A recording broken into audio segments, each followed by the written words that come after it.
Welcome to everyone. I think we are ready to start. I see if people are joining us, and so we're going to start in a couple of minutes, or a minute or less. I can see the number of participants. It's increasing as I'm here. Let me just start by welcoming everyone who is participating in this webinar. I already see that as I speak, we have 45 people, over about 100 people, almost 100 people have registered for this webinar. And so I think the number is just increasing as people are logging in for the webinar. We have people, I was just looking at the list of the people who registered for this webinar, and there are people from all across Canada, but also we have people registered as far as Nepal, and we have people from our colleagues from the United States and UK, and of course Kenya and South Sudan. So it's great too, and a lot of names of people that I know and that I love very much. So it's really great to see and to know that you're out there. My name is Jenny Cafiso, for those who don't know, and I'm the director of Canadian Jesuits International. And it's my pleasure to welcome you to this webinar, which we have called A Just Future for All, Solidarity with South Sudan.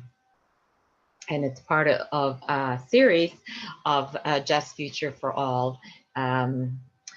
So I will, before we even start, I just wanted to give a couple of some information to make the webinar run smoothly. To avoid distraction, we're going to, everyone's microphone will be muted, and so will your videos. Please write your questions in the question and answer box, not in the chat box, preferably. And then we will be monitoring all the questions, and we will ask them on your behalf at the end of the webinar. So please, we encourage you to make comments, to write questions as you hear the speakers. The session will be recorded, and so all those who have registered who couldn't, I know some people couldn't make it at this time, so they wanted to listen to it later, and you will receive a link to the recording within 24 hours. So A Just Future for All is the name we have given to the 2020 Giving Tuesday campaign. And the campaign highlights the work of Jesuit partners in Africa, Asia, and Latin America who are addressing the inequalities and the societal cracks that have been exposed by COVID-19, just like in our own country. And so we're making a special appeal at this time to respond to the needs of the people who are most impacted by this pandemic. Women, migrants, Indigenous people. And for this, we need your help. We have a campaign goal of $150,000. And today you're going to hear from 3 people who work and are directly involved with projects in South Sudan, which we're supporting as part of this campaign. In future webinars next week and the week after, you'll hear from Colombia and from a Jesuit from India.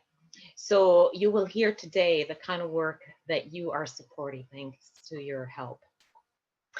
Before I introduce them, I thought, even though we're all in different locations, as I said, from all over the world, even Father Bill from Nepal registered. I'm not sure if it's here yet, but I would like to acknowledge the land on which we stand. This is a practice here in Canada in recognition of the presence of Indigenous people in the past and present, and the need to work for Indigenous justice.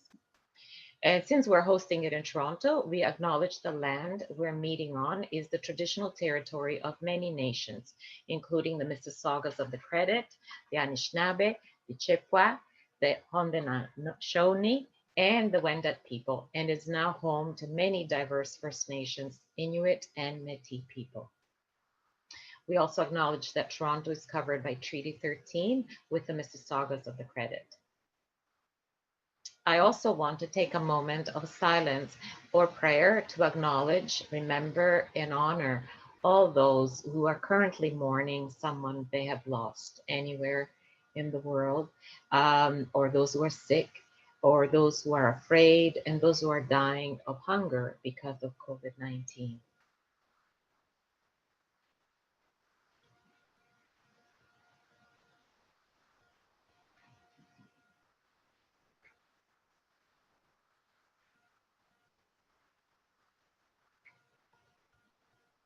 Thank you.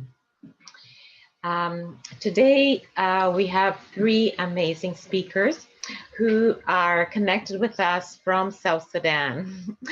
It's amazing, and they're all in very different locations in South Sudan, and in fact, they are hundreds, thousands of kilometers away from each other. It's really my pleasure to introduce them and to have them with us. And this is the wonderful thing that the technology allows us to do. So we have Lydia Tabu, Rachael Angok, and Father Augustine Ekeno, who join us from different locations in South Sudan. I will introduce Father Ekeno first, and then following his presentation, I will say a few words about Rachael and Lydia. They're our partners. These are the people that we work with and we know and we support in what they do. So Father Augustine Ekeno is a Jesuit priest. He's the parish priest of St Teresa's parish in Rumbek, South Sudan. And I know later he's going to show us what Rumbek is in a map. And he's also the director of the Multi-Educational and Agricultural Jesuit Institute of South Sudan, which the acronym is MAJIS. Previously, he served as Deputy Director of the African Jesuits AIDS Network, AJAN. He's a peace practitioner and holds a Master's of Philosophy in International Peace Studies from Trinity College in Dublin, Ireland. So a greeting to our friends in Ireland who I know are with us. And I met him during his Regency days, which is part of the Jesuit formation in Nairobi when he was working with the African Jesuits AIDS Network. And subsequently, I met him last year at a meeting of the Xavier Network in Europe. And I was deeply moved by his testimony and his presentation. And so we thought that we would give the opportunity for him to share this with a wider audience. So it's my pleasure to welcome you, Father Ekeno, and the mic is for you to speak.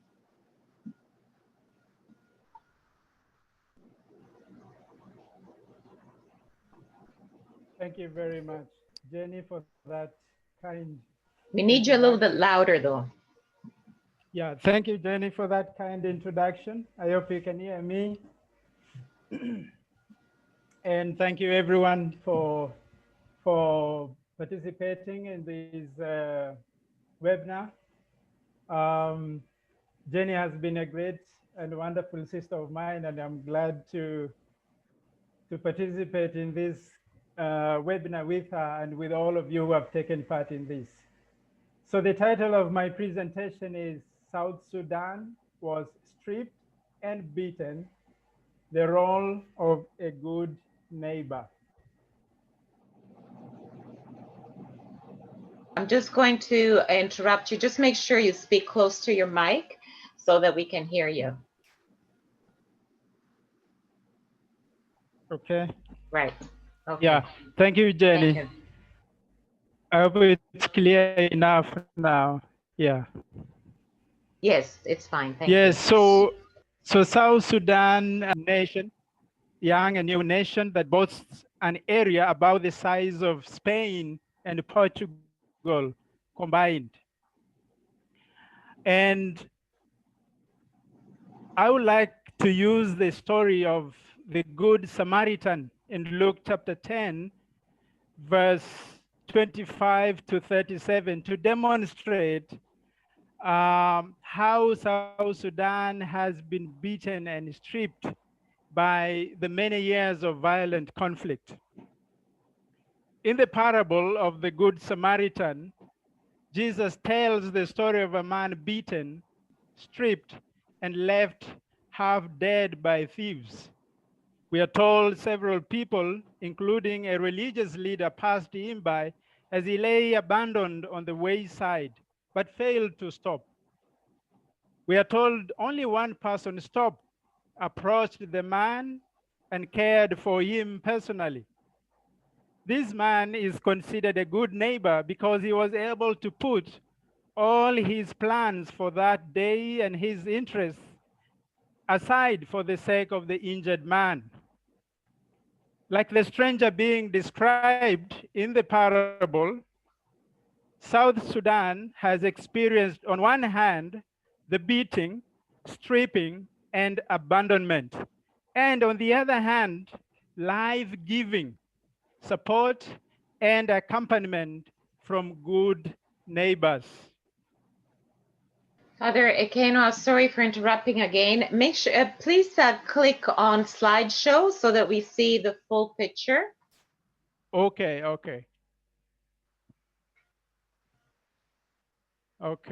Thanks, Jenny. Right. Why am I telling this story, the story of South Sudan? The story of South Sudan, in my view, enables us to understand ourselves in relation to the experience of South Sudanese and understand South Sudanese people in relation to our experiences. This story that I am sharing with you can help pave the way for us to engage in what Pope Francis calls dialogue of mercy, that is, inserting ourselves into the context of South Sudan. Number two, can help to engage us in dialogue of action, asking ourselves, what are we called to do in such situations? And it also helps us to engage in dialogue of hope, to help us understand that not everything is broken in the world. And in relation to our topic today of South Sudan and what I'm sharing, to help us understand that indeed not everything is broken in South Sudan. What has robbed, stripped, and beaten South Sudan? South Sudan has experienced disastrous civil wars, intercommunal conflicts, and violence of unimaginable proportions since 1952. The impact of this long, violent conflict on the people can only be compared to the beating received by the stranger in the Good Samaritan parable while on his way to Jericho. Such impacts have robbed South Sudan. The impacts that I'm going to demonstrate very soon have robbed South Sudan some of the critical political, economic, and social structures needed by any country to grow. Some of the impacts of over 50 years of conflict in South Sudan include, as you can see from my slide there, I have 4 of them, but allow me for the sake of time to explain just 2 of them. One, it has caused loss of millions of young and productive men and women. I have always told people there are 2 types of conflicts in South Sudan: political conflict and intercommunal conflict. Within the intercommunal conflict, for example, you have the issue of revenge killings, which we experience here in this part of South Sudan where I am.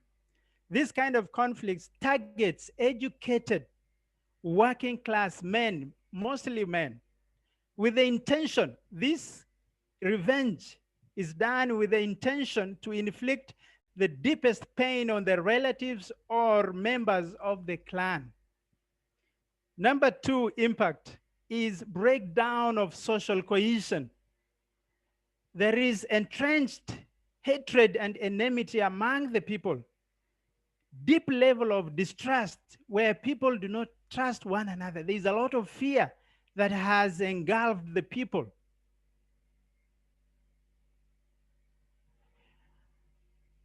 Let us look at the impact of this conflict on education, for example, a very key sector in any country, a very key sector in the transformation and development of the people. Much as there is increase in gross enrollment rate and net enrollment in primary schools since 2014, there are great challenges affecting the education sector. The great challenge is, for example, the people qualified teacher ratio in primary schools is unbelievably terrible. To give an example, here in the diocese of Rumbek, where I am working, 90% of nearly 240 teachers are untrained or unqualified. Now, look at this scenario.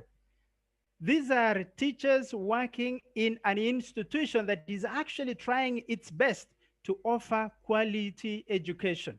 Now, you can imagine what is happening in public schools.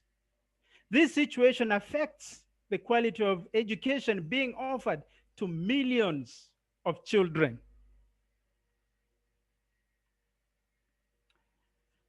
The state of the girl child. The state of the girl child. The state of the girl child is worrying. There is no supportive environment that encourages them to go to school. The key barrier blocking girls from going to school is child marriage. We are told that only 35.5% of girls are enrolled at primary school level. And we are also told that 27% of all girls drop out of primary schools every year. And 12% drop out of school because of pregnancy and child marriage. What I personally find sad and disturbing in this whole issue of pregnancy and child marriage is that sometimes the push for early marriage comes from girls themselves due to the nature of upbringing, culture, and peer influence, seeing other girls already married.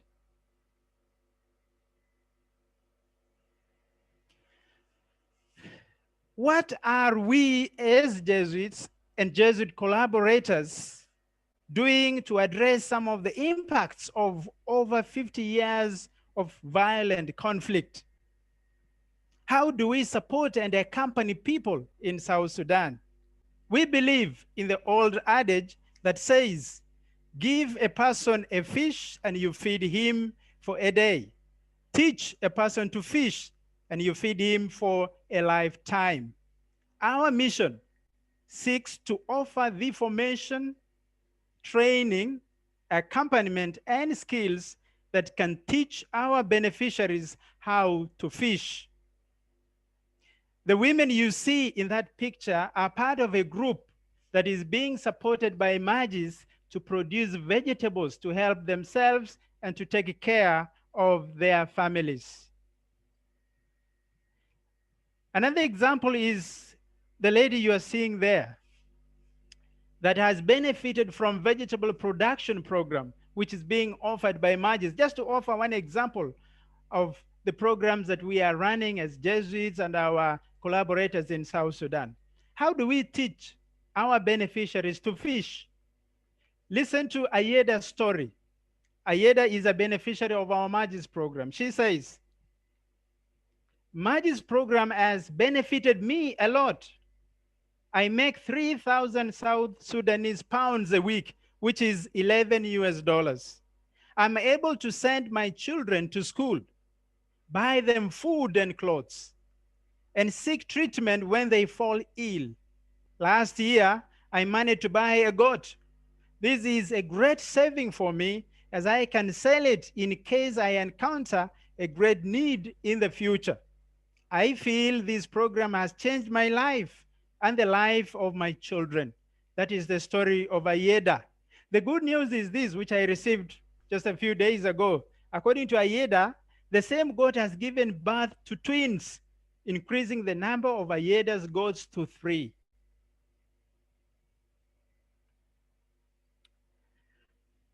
Is everything broken in South Sudan? Not at all. We see and smell hope in the following 10 points that you will see. I have 5 in this slide. You will see the other 5 in the next slide. But let me focus on 2 of them, or maybe 3. Let me focus on 3. Number 1, formation of government of national unity has brought stability and a great sense of hope, a great sense of, desire for peace and hope for peace and development among the people. Many people are now feeling that, yes, now peace has come, peace will come, development will happen all over the country. There is a great sense of optimism among the people. Number 2, increasing number of girls going to school. This is a great shift considering the general and cultural perception that girls are a source of wealth because of dowry for their families. What is still an issue of concern, according to South Sudan Save the Children, is that 52% of girls in South Sudan are married off before the age of 18, and 9% are married before they turn 15. South Sudan is the 5th nation in the world for child marriage. The number 2 point, which for me demonstrates that not everything is broken in South Sudan, is high level of resilience. Despite the dark, painful, and traumatizing history, many South Sudanese have demonstrated a great ability to absorb, manage, and bounce back. I see this even among the women that I work with. Because of revenge killings and the attacks, I will go, like, let's say on Monday to visit them. I meet a lady mourning maybe the death of her husband or the death of her son. And as we are chatting, as we are talking, she's carrying her hoe, going to a garden, going to a plot of vegetable production. Why? Because she knows that life has to move on. Her children have to eat. Her children have to get clothing. So you can feel this sense, yes, life is tough, but life has to move on. No space for hopelessness. We see hope in many people who are saying, and again, this is, again, for me, a very encouraging thing to see among the people who are now beginning to say, we are tired of fighting. They're saying, we are tired of fighting. It is now common to hear people saying, I am tired of losing my people, or I am tired of running and fleeing. Why are they saying that? You can feel deep among the people this sense and now desire for peace and stability so that they can focus on building their lives and their future. The image, the picture you are seeing there is from the youth from my parish and the youth from other parishes that joined our young people in the parish. A great sense of life among the people and a great sense of life has to move on. We have to enjoy life and shift away from that life of misery, of mourning, and of thinking about death. And this is what we, together with our collaborators, are trying to give to the people, that there is an alternative to the kind of life of running away, fleeing because of attacks, which many people are experiencing around. My last slide. What does South Sudan need? To build a just future for all, either in South Sudan or in the world, for me, requires human beings with the heart of a good neighbor. Human beings with a large heart that cannot afford to look the other way or hurry off when confronted with injustice or human suffering. Building a just future for all can be achieved by offering services and support that can enhance people's capacity to exploit their potential, helping the least, the vulnerable, and disadvantaged to stand up and walk without being dependent on others. Thank you, and God bless you. Thank you. Thank you very, very much, Father Ekeno. It was great. Thank you. So I'll encourage people to ask questions or make comments. We already received one, which I will ask later. So please ask your questions in the question and answer section to Father Augustine. Thank you so much for your presentation. So now I would like to introduce Lydia Tabu. Lydia works with the Jesuit Refugee Service in South Sudan in Yambo, which is very far from where Father is. I don't know how many kilometers, but they'll be able to tell us. She is, so this is the other one, the other partner we have in South Sudan. One is the province and the work that the Jesuit province, the work that they're doing in that region and that Father just spoke about. And then the other partner is the Jesuit Refugee Service in South Sudan. She's pursuing a bachelor's degree in political science from Kampala University in Uganda. The focus of her studies is on peace and conflict management. And Lydia enjoys playing and coaching football, and she sees sport, as she will tell us, as an important formation tool, especially for girls. Lydia, we're very grateful that you could be with us today, and we look forward to hearing your presentation.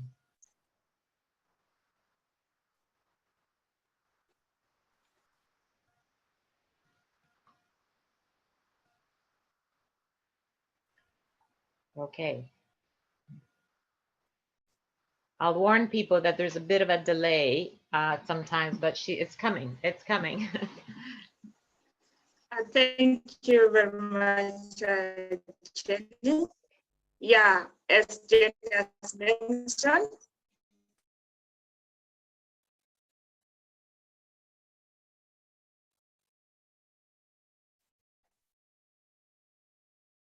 sorry, I really have an unstable network here. We are really kind of poor with network. Sorry.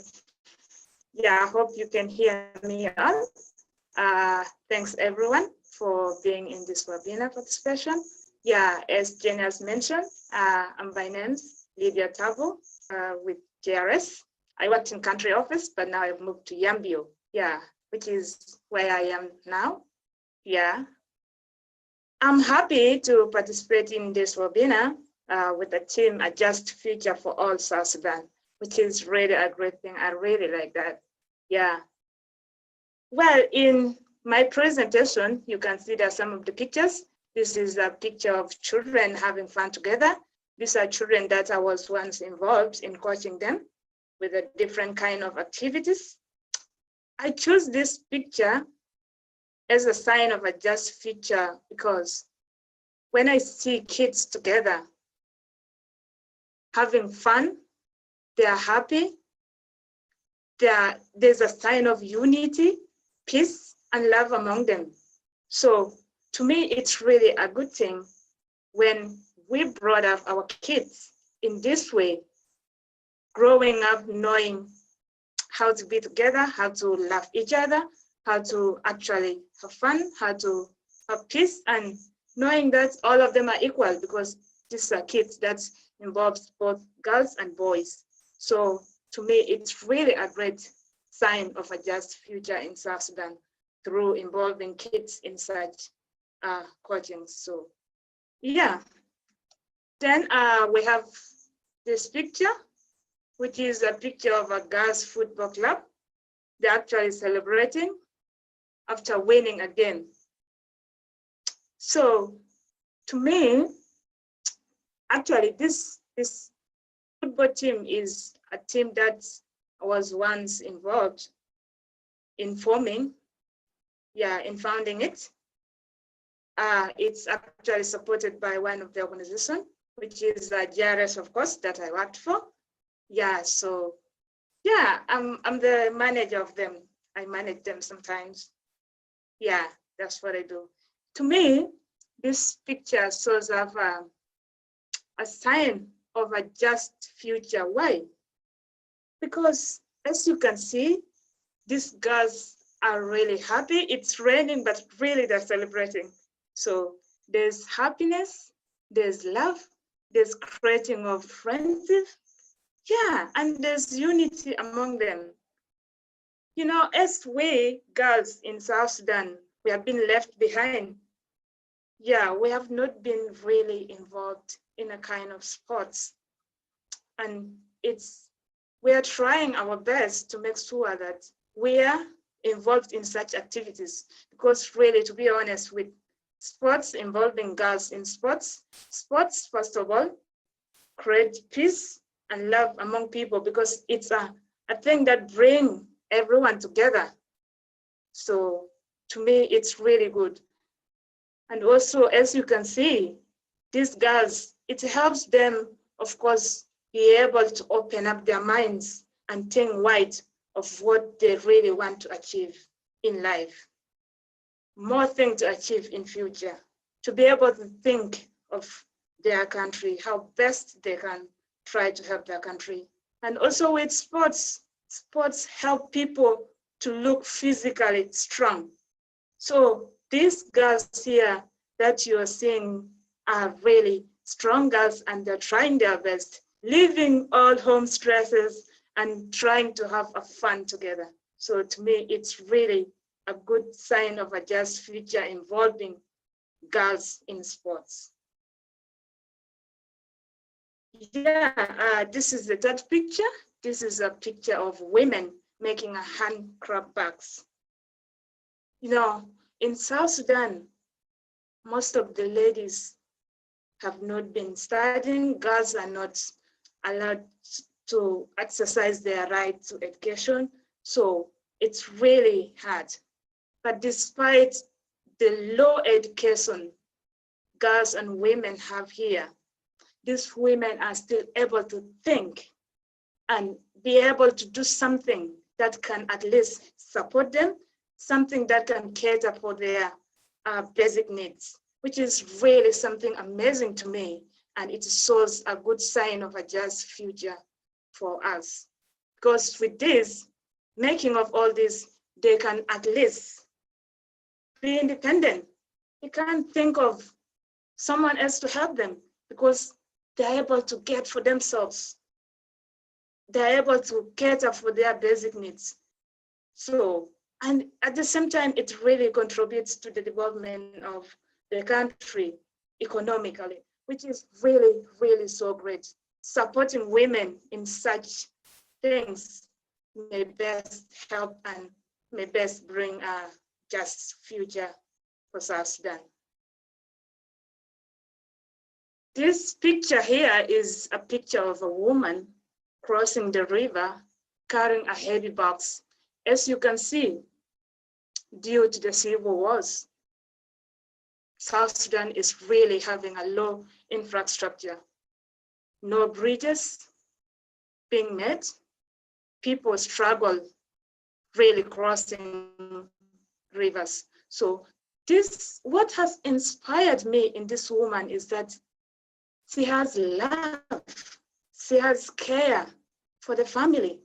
Despite the road, the poor bridge that we have, she is still able to ride her bicycle miles back to the town to make sure she looks up for at least something to cater for the family in the end of the day, which is really so great. She has strength to be able to push this and to stand for her own family.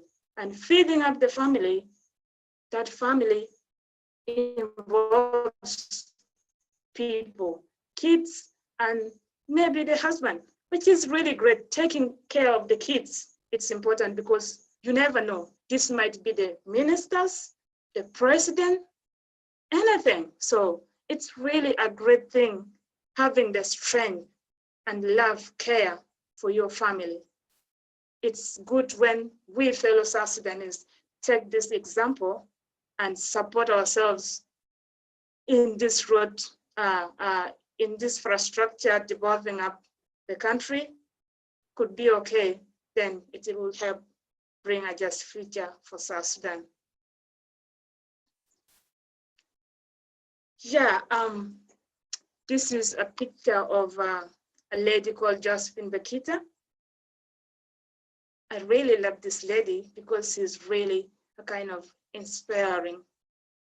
She's, to talk brief about her, she's Darfurian from Sudan, yeah, and known as the patron saint of victims in Sudan, and also a human trafficking.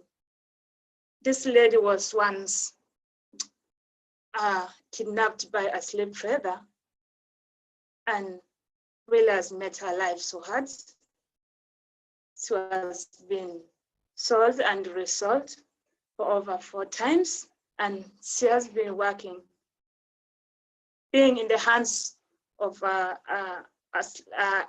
being a slavery for more than 20 years, which is really something so horrible. It's not easy as a lady to be a slave.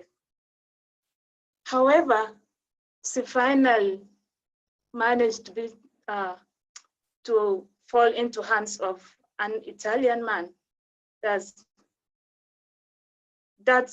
actually freed her from the slavery.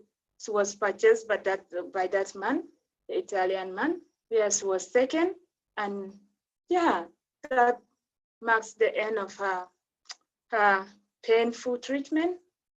There she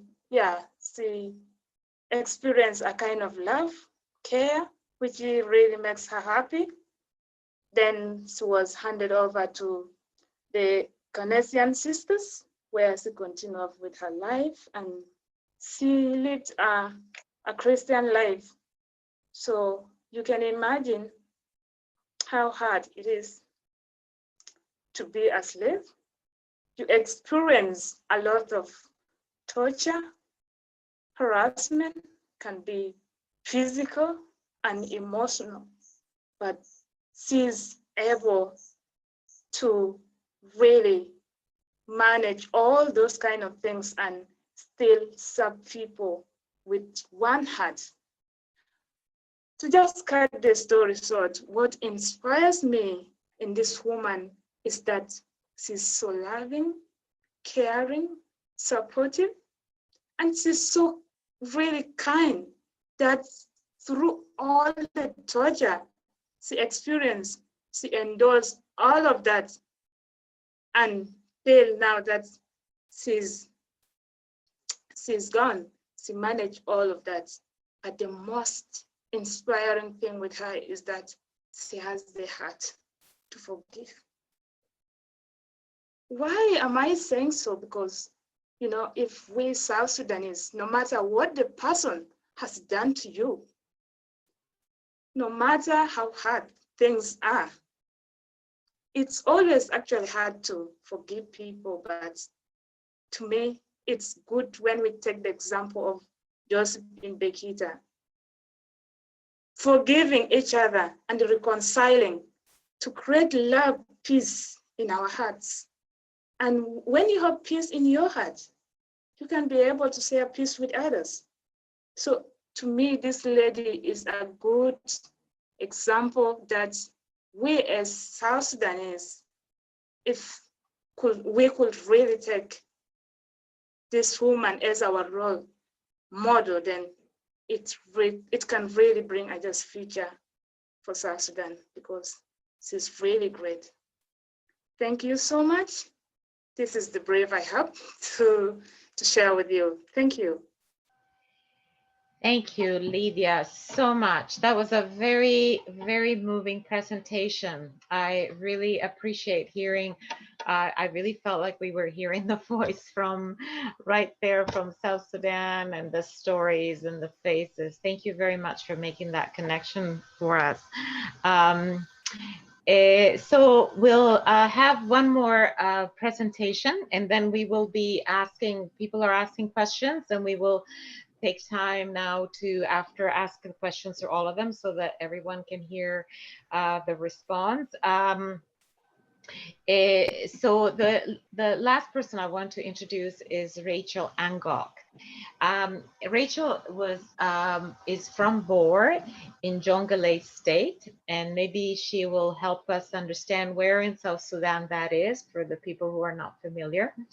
At the age of 10 years old, after her father agreed she could continue with education, some relatives supported her to travel to Kakuma refugee camp in northern Kenya. And actually, that's a camp that I visited many, many years ago, probably 25 years ago. And it's hard to believe that she studied there. A very difficult place. There, she stayed with some relatives, and Jesuit Refugee Service supported her for the last 3 years of primary education and helped her connect her for secondary education out of the camp in Western Kenya. Already from primary school, Rachael decided that she wanted to be a nurse. And so she continued to pursue that dream with the help of various people along the way, and completed her final studies in Kampala in Uganda and in 2017. And since then, she has been working in the South Sudanese capital of Juba. So it's with great pleasure that I welcome you, Rachael, to participate in our webinar. So over to you. Thank you so much, Jenny. Once again, thank you all the team members who are in this webinar. And I am so much grateful as usual. I thank God for this moment of time and all the speakers who have just spoken before me. They have done wonders and wonderful. I appreciate Father Ekeno. He really explained whatever is going on in South Sudan. And thanks to Tabu, she also did great. I appreciate all of you. And today, everybody has presented, like Father and Lydia. And I am going to begin with myself, reminding you again, my name is Rachael Angok. As Jenny stated, I am from Jonglei. Bor, I am from Bor. Bor is in Jonglei. It's not very far from Juba. It's like 3-4 hours drive when the road is okay from here to there. And so I'm so happy to be here today and participate again. To begin with, I went to Kenya in the year 2001. And to break out of this kind of cocoon of culture of South Sudan, it was very hard for my father to allow me to go there. It took me 3 good months to convince him that, Dad, may I go to this place? And because I was physically challenged, as I told you before, he might have been thinking that if I give her a chance to go to school, she might be someone in life.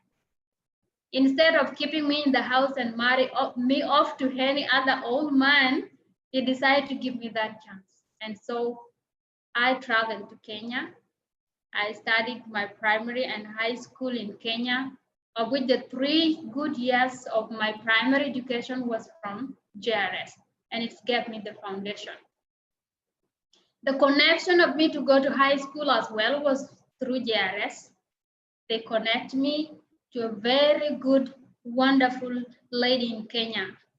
Sorry, I lost her in 2017, but she had made me to be the one I am today.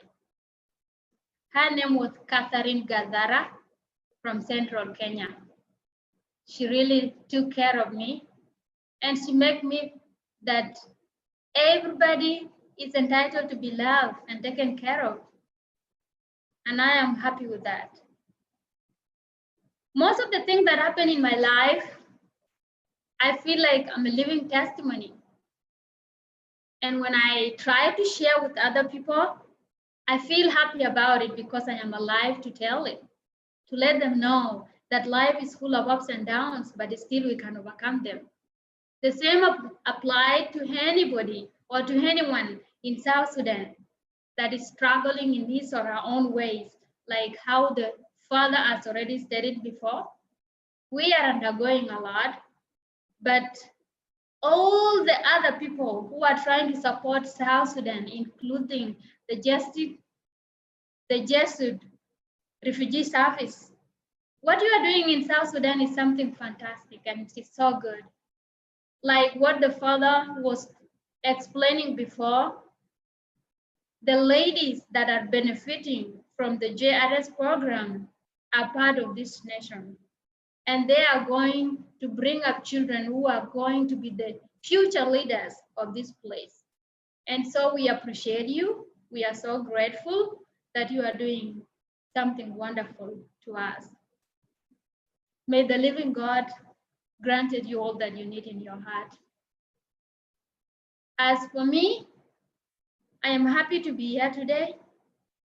And one thing that makes me to be so happy, and I feel like what I wanted to say does not come out well in my mouth and in my head. It's how I get connected to you. I really thanks Noel for connecting me to you. I never known about what we call Weaver Night. And she tried to explain it to me until it's get into my head, and here I am today, communicating with you, just sharing all the ideas and make me feel I am actually part of the whole. And so I really appreciate her. Growing up in South Sudan, it's something terrible. We have undergone a lot. Though I left at the early age to Kenya, but also living as a refugee is not easy as well. But I did not give up from there. I decided to come back home. And I'm working in one of the private clinics in Juba. I'm working with Aspen Medical. And all that I do, just the glory to God that I'm doing that. And I'm happy to work as a South Sudanese. I am working to serve my own people, to serve my own countrymen and countrywomen. I am so happy to do that work. I dreamed to be a nurse when I was in primary, and I was in a hospital called Kijabe Hospital. Kijabe is in Kenya, just like 1 hour from Nairobi drive. If you drive from Nairobi toward Naivasha, you will get Kijabe Hospital. I was undergoing some correction with my left leg after the refugee people has offered me that chance to go to Kijabe Hospital. I was admitted in that hospital, and when I saw the service that the nurses gave it to me, I was so happy with it.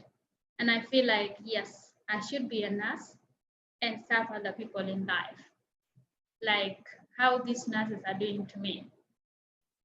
So it is taken to my head, and I work toward that, praying to God that one day I will be in a medical field and I will do something to other people like the way I have been helped.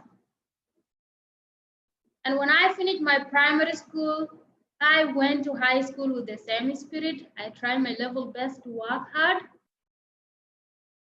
Unfortunately, I finished in the year 2010, but I did not get the chance to go to school.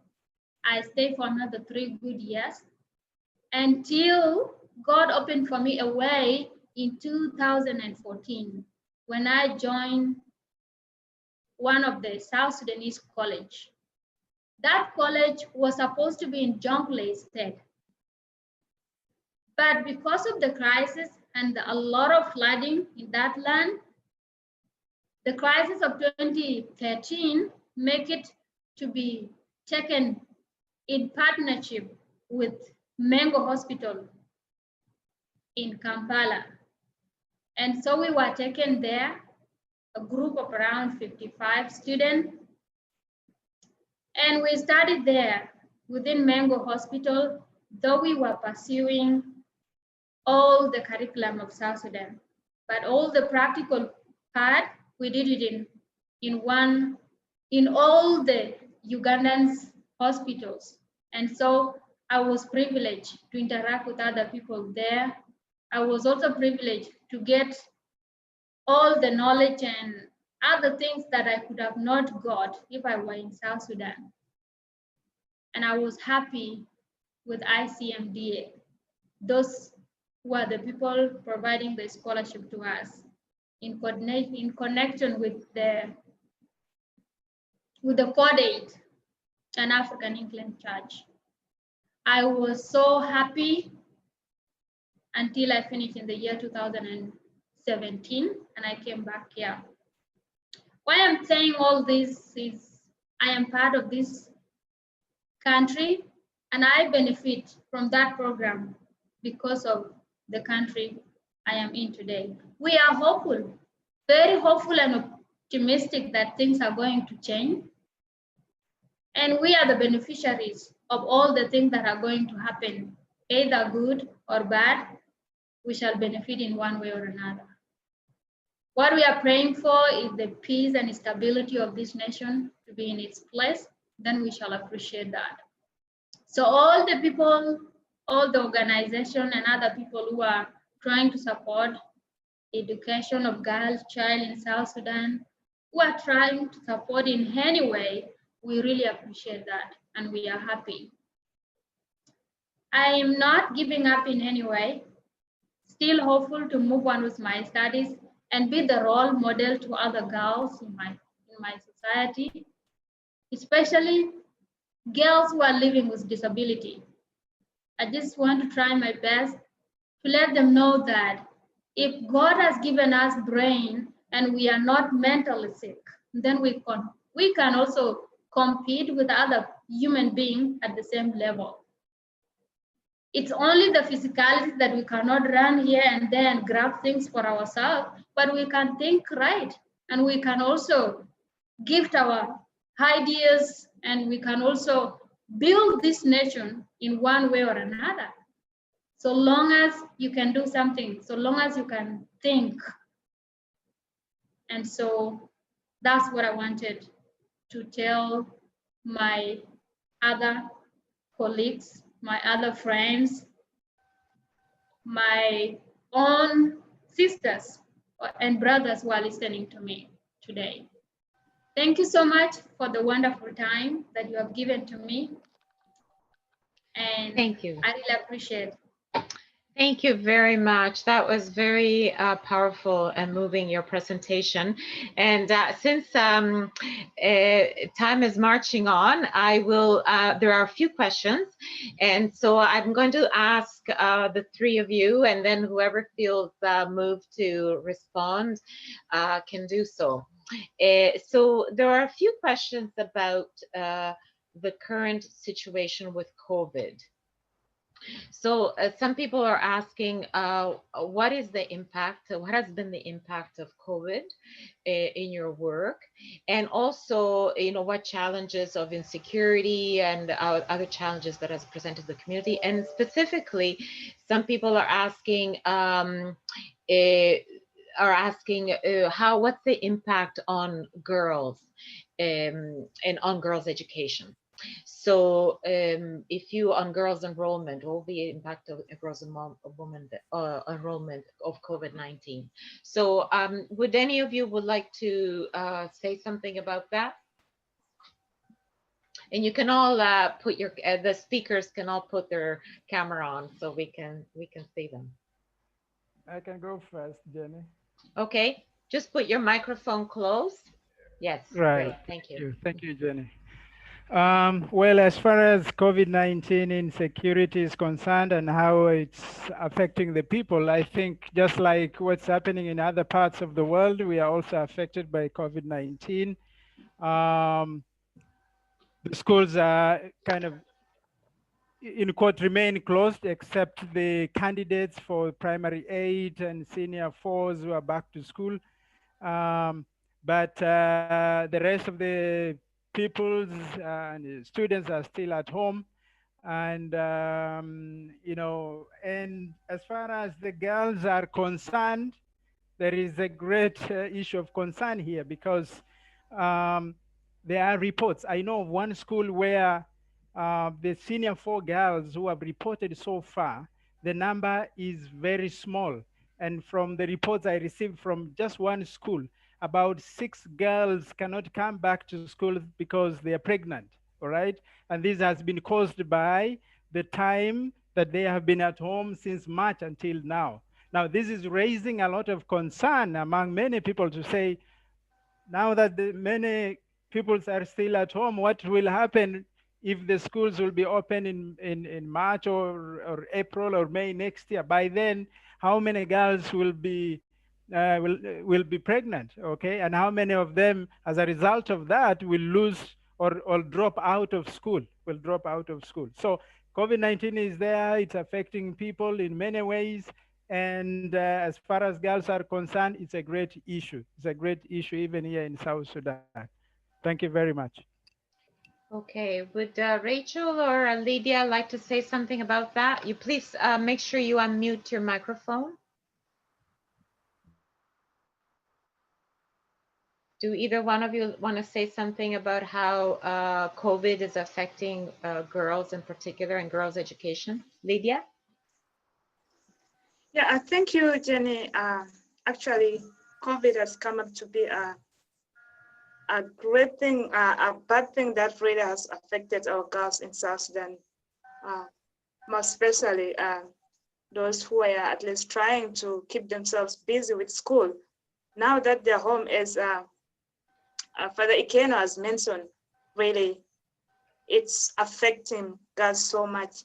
Many of them are now getting unexpected pregnancy, which is not, something that they want. So some of them, of course, because they feel there's nothing that they do, yeah, they have gone off for marriages, because the more they stay at home, the more their mind is reducing in terms of thinking, yeah, and reasoning enough. So it has been reported, though, in also one of the IDP settlement here in Yambio, that 6 girls have ran out of home. So meaning they have gone for marriages. There are like 7 of them that got pregnant. So it's really a kind of a worst thing that is affecting our girls here in South Sudan. So it's, I don't know if really things continue like this up to next year. I'm worried girls may end up not coming back to school. So it's not easy. Thank you. Yeah. Thank you. Maybe related to that, I don't know if Rachel, you want to comment on a related question, which is, what do you think is contributing to some of the culture shift that you mentioned, that you folks mentioned, and the decline in the child and early forced marriage?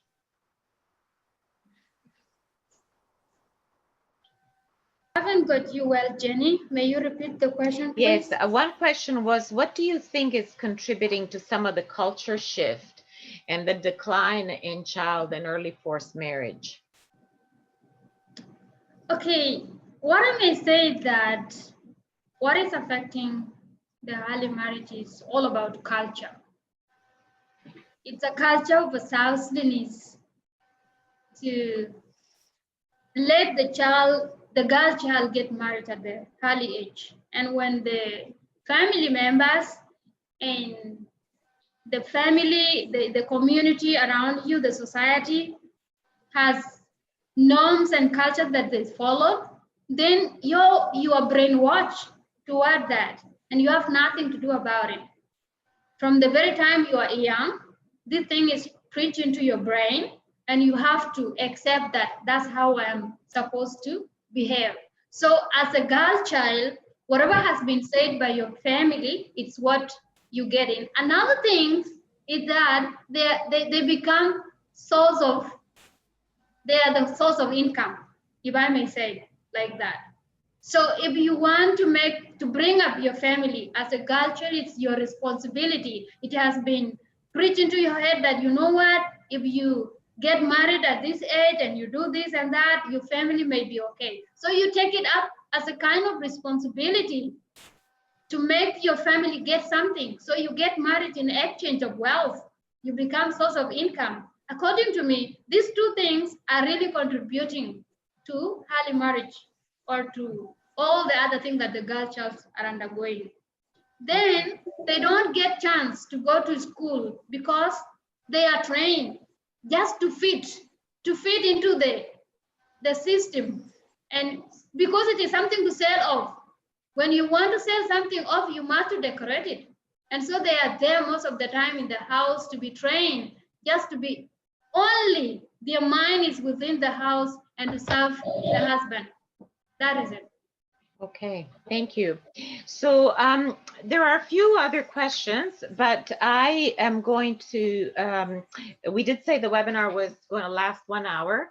So I'm going to just say a few words, but we will, for those people who can stay another 5 minutes after, we will maybe ask 1 or 2 more questions for no more than 5 or 10 minutes, some of the questions people have asked.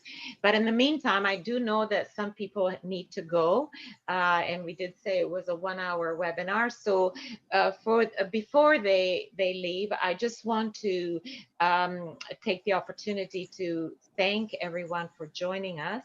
And I also want to remind people that a recording of the webinar will be sent to you, including the questions that we're going to be answering just after this. And I also would like to invite you to get more information about our campaign. We have 2 more webinars coming up, one on Colombia next week, and then we have another one on the crisis of democracy with Father Xavier Jairaj from India, who works with the Social Apostolate Office in Rome, Social and Office for Justice and Ecology. It's called Surviving a Democracy Recession. So I do encourage you to check our website. And I also want to thank very, very, very much our 3 speakers who, it's not easy for them to be here. You know, there are problems of internet, there are problems of distance, some of them are operating on a generator right now. And we were concerned about the connection not being okay. And so we just really thank you for taking this time and for being with us, for the witness you give us, and also for the work that you do. You do inspire us. We do know that you're working against great odds, but with a great sense of hope and optimism. And we're very grateful for all that you do.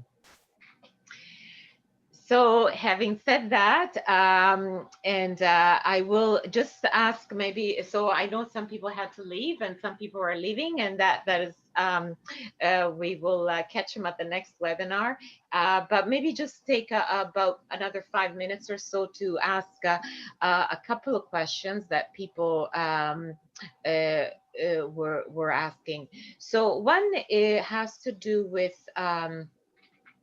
to what extent the climate crisis is impacting your work and the lives of the people in South Sudan, you know, through displacement, agriculture, livelihood. This question was asked by my friend John Sealing in the US. So would somebody like to respond to that question?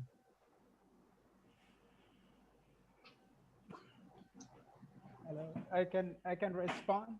Okay. Sorry, I haven't picked the question. Okay, Father Ekeno, you can say that. Thanks. Okay. Thank you. Thanks, Jenny. Yeah, the question of climate change and environmental issues are indeed affecting also the people here.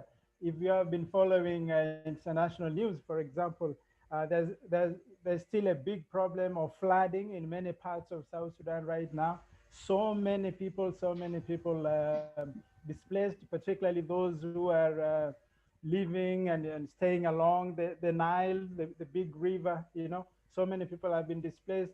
Secondly, for some reason this year we had very, very heavy rains, Right now here in Rumbek, for example, Um, just this afternoon, I went to meet one businessman, and he told me, I am surprised during the rain season, people are buying cereals from the shops. And yet normally that's not the case.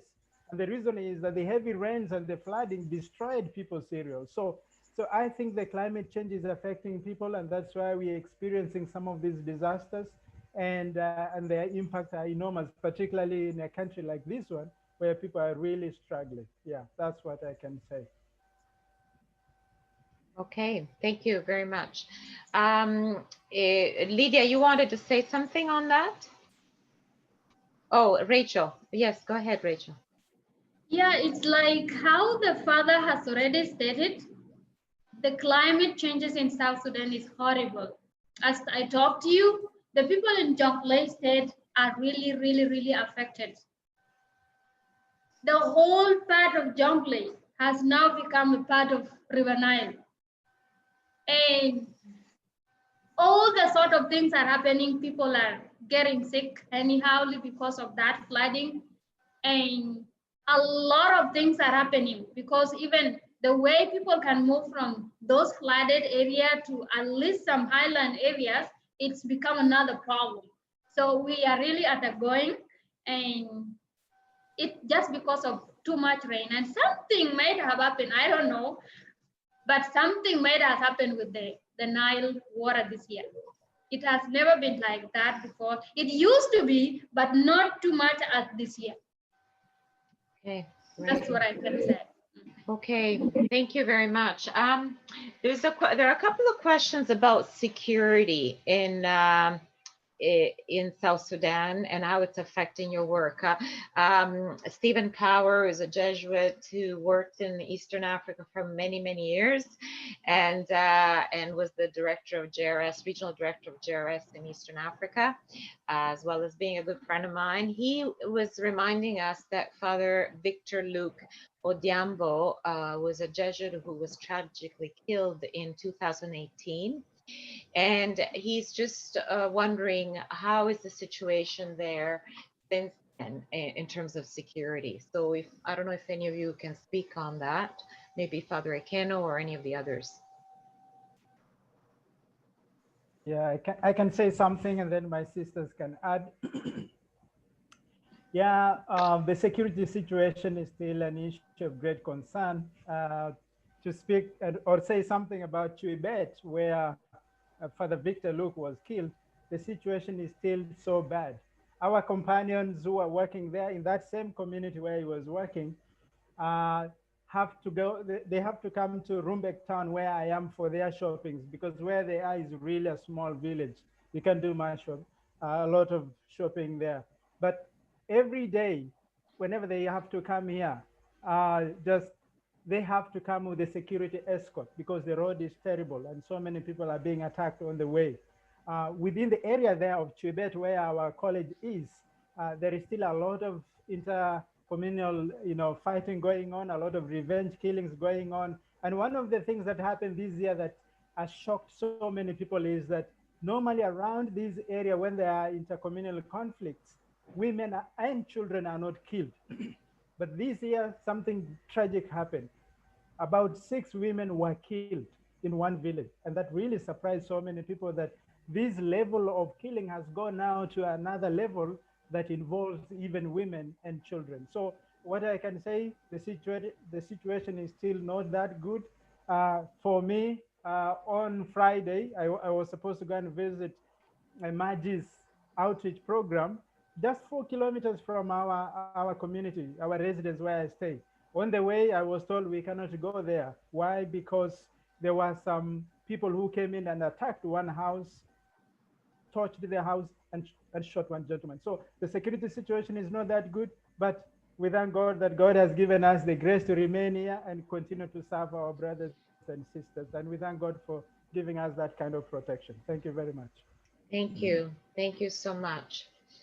While you're on, I'll let you, Lydia, say something. But Father Augustine, I wonder, we have some Loreto sisters in our midst listening to this, and they are wondering if you know, and the sisters, the Loreto sisters in in South Sudan, in Rumbek, Sister Orla Tracy. So if you do, they would love to hear about that. And then I'll pass on the answer to Lydia.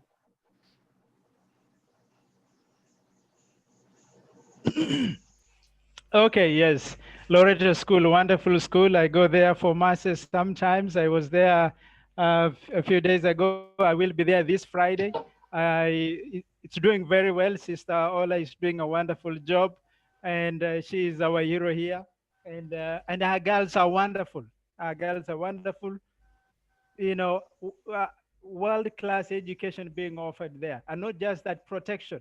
The early child marriage issue we are talking about, the sister has tried her best to keep the girls in the school, always having to negotiate with the families that are trying to take the girls to go and marry them off, and the sister has to negotiate, encouraging parents to do an agreement to sign with the school and the government, assuring the school that the girls will remain in the school until the end of their senior four. So she's doing a wonderful job, but not easy. But I know she's working very hard because of the girls.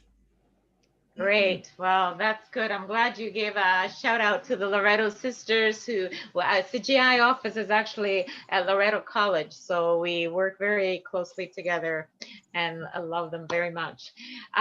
Lydia, you wanted to say a few words about the question of security that was asked earlier, please. Yeah, sure. Thank you for the opportunity. Yeah, as fathers mentioned, of course, yeah, we still have insecurity in the country. But though, to my view, yeah, with the peace process that is ongoing, compared to the security before, I see that there's a bit of kind of insecurity that is reducing. So politically, we used to hear a lot of kind of attacks on the roads and so on, but it's not too much in some of the states. Actually, it's now coming down. So I see that there's a bit of change. So if we can at least push to make this peace really progress into the best, then I think the security will normalize in the coming future. So actually the security is not that bad like before. That's what I can say. And of course, to some other extents, because we know in some of our cultures, there's a bit of fight between clans. So sometimes that is what is affecting actually the security in the country, but at least has reduced the ambush and so on kind of thing on the roads. So that's it. Thanks. Thank you, Lydia. Maybe I'll just leave the last word to Rachel, and then with that we will conclude because we are over time and people are leaving the webinar, which we said would be for an hour. So Rachel, if you just want to say any comment on any of that last question or others, please go ahead. Thank you, Jenny, once again. And nothing much that I am going to talk about the insecurity. The insecurity of South Sudan, it's something that has been known by everyone. But as I always, according to my own view, and it's applied to everybody also, we are just optimistic that things will normalize soon. Things will be okay, though there's still insecurity. That's what I can say. It's still there, but we are hopeful that things will normalize. Thank you. Well, just there were a few other questions, but we will send those to you, and and we know we can answer them with an email. There were a couple of things that people were asking, so but we have to close, and it just shows how interesting your presentations were. There are a few comments that people have already written, thanking all three panelists for their witness and for the inspiring stories and your commitment that has been shown through what you have said. I think we're all very, very grateful to you for taking the time today and for bringing to us the voice of the people in South Sudan, which we don't hear much about here in Canada, and yet there is so much life and so much hope there. And we are grateful to the three of you for making the time to bring us that voice to us. And we will continue to hear it and bring it to us. And we look forward to the next time. Thank you, everybody, for participating. And we hope that you can come to our next webinar next week with our partners from Colombia, from the Jesuit Refugee Service, for another very interesting presentation. Thank you all, and have a wonderful day.